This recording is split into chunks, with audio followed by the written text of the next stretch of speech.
Welcome to DelftStack. Today I will show you how to fix copy and paste not working in Roblox using a few simple methods that usually solve the issue in minutes. First, open Roblox and join any game. Once you are inside the game, open the in-game chat box. Type any random text into the chat, then highlight the text with your mouse. After that, press Ctrl and C together to copy it.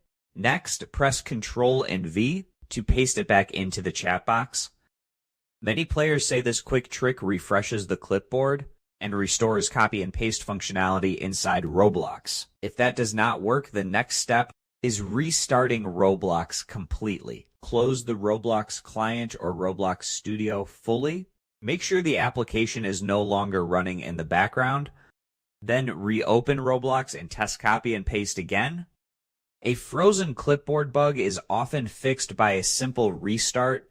Another method you can try is using Alt and Tab together on your keyboard. Press Alt plus Tab to switch away from Roblox to another window, then switch back into Roblox. This can reset the input system and make copy and paste work again. Thanks for watching.